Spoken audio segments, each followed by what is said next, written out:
So today I'm going to show you how to use pepper spray.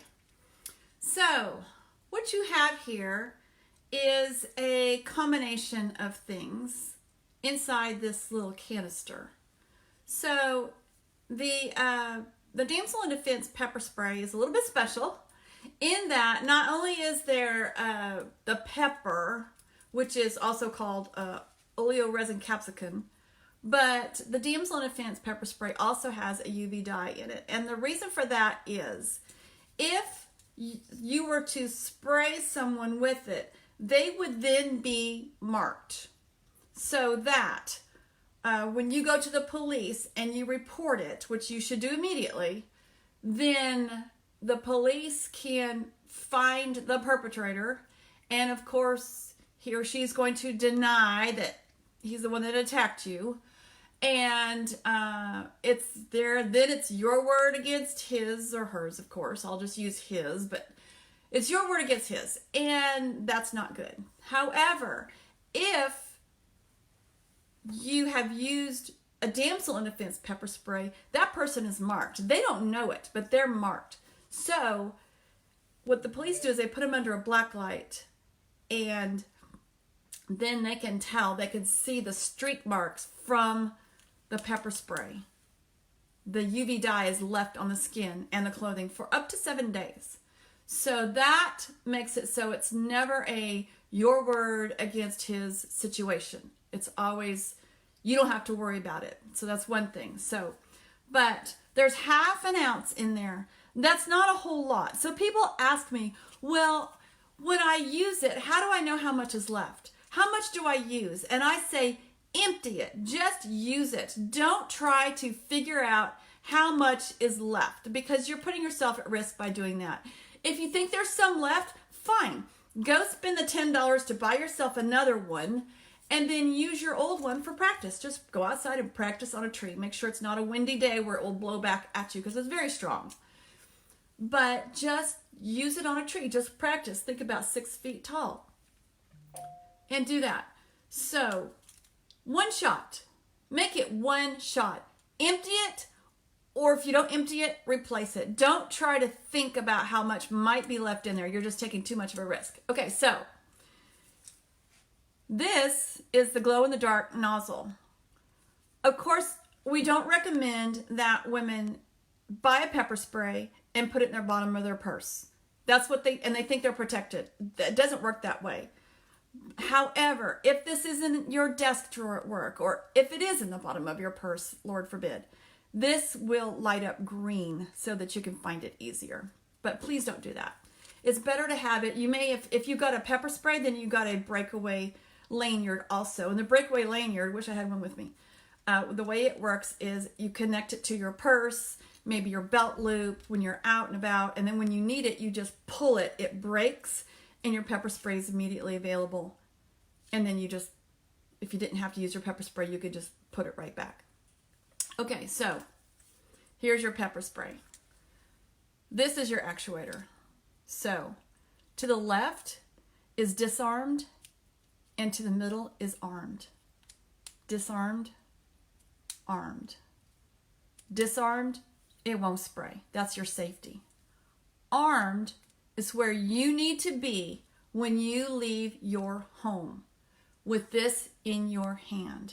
And as you can see, I'm using my thumb. I'm not, that's why. I'm not using my forefinger. Now, sometimes I'll show you a pepper spray this way because I'm trying to show you this, but that's not how we use it. It's like this. So think about it. If someone were trying to get this out of my hand, would they have a better chance of getting it out if I'm holding it like this? Or would they have a better chance of getting it if I'm holding it like this? See, I'm really only holding the back half of the canister by doing this, okay? This is a good, strong grip, controlled, so I know what I'm doing.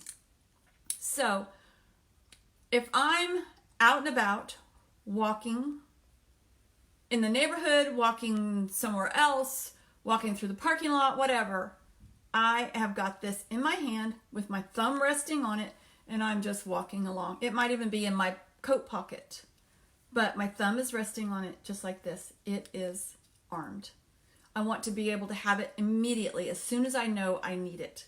So when I need it, then what?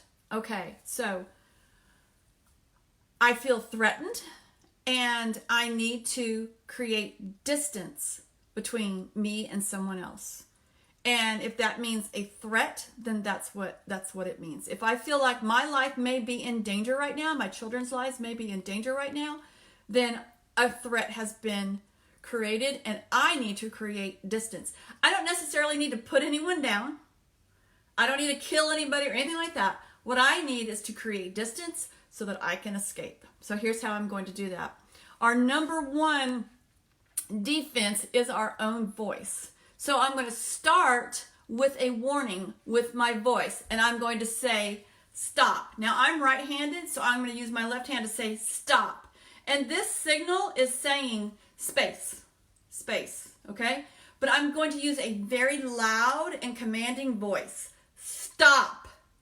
And if this person does not stop, I may or may not, you can choose what you like to do, announce that I have a weapon. I don't think I would say that I have pepper spray. I would probably say that I have a weapon, okay? Or I might say nothing at all. If stop is not going to work, then the next thing I'm going to do is this. So what I'm going to be sure that I do is I pull my left hand back in. Of course, I don't want to spray my hand. I'm going to go all the way out with my arm because I want to actually get this spray as far away from me as possible. Plus it gives me a few more feet. What you get here is 16 feet. 16. Now I'm not going to count on 16. I'm going to make sure he's closer than 16. That's pretty far away. But you have up to 16 feet right here. So what I'm going to do, if I have to spray this, usually just this right here is enough to stop someone. But if I have to spray it, I'm going to do it like this. My thumb is in the middle. It's not on the edge, it's in the middle. It's going to push down this actuator right here. Let me see if I can do that. It's going to push down this plunger right here, which is what causes the pepper spray to come out this direction. So right down the middle, not the edge, but the middle. And I'm going to have a straight arm and I'm going to spray. Where am I going to spray? I'm going to spray the face. I'm going to spray in a Z motion. Think of Zorro. A Z motion. Z motion. What I'm trying to do is I'm trying to get eyes, nose, mouth. Now, if I spray and I only get nose and mouth, that's still going to be effective, but not nearly as effective as if I got eyes. So I'm going to do my best to go this, this, this. And what that will do, the spray will come into the eyes and it will force them to close because it's going to make them swell. It's going to make these membranes swell. It's going to make the membranes in the nose swell. And so he's going to have trouble finding me. He's 16 feet away, 10 feet away, whatever. He's going to have trouble finding me, getting to me from that moment on. I'm going to be able to step aside. It's called stepping off the X. I'm going to be able to step aside and let him go down to his knees, because he probably will, because he cannot see. He can't go any farther. And he's going to be pushing snot out his nose and just dripping all over the place. He's going to be so much more concerned about the pain that's coming to his face at that moment that's going to allow me to take off running. So I create a distance. I'm going straight to the police, though, to do that. I'm not going to hang around. I'm not going to, make sure that my job is done. I'm not going to kick them or anything like that. I'm going to create distance. It's all about getting out alive. And so that's what I'm going to do. So let's see. One thing you need to be careful of is when you spray it, you don't want to spray there. You make sure that your hand is down here. What I do with these particular pepper sprays is I stick my finger through there and I hold it like that. That way, if I happen to lose my grip, I'm less likely to drop it to the ground. It still could happen, but it's just less likely, that's all. So, there you go. if I need to replace this pepper spray, so this has a 3-year shelf life. However, I really don't know how long it's been on the shelf. There is an expiration date on it. But personally, I prefer to replace them every year on my birthday. And I recommend that you do the same. Make it a birthday gift to you. I replace it on my birthday. It's $10, okay? And actually the refill's $7.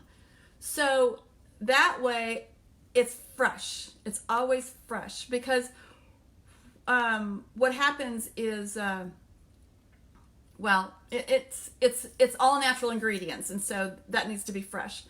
So then I use the old one to practice with. So here's what you do with this particular pepper spray: is you just pull off the bottom like that, and that needs to be straight like that, and then just push it out, and that's what that looks like. So you can get a refill that looks exactly like this to use back in there.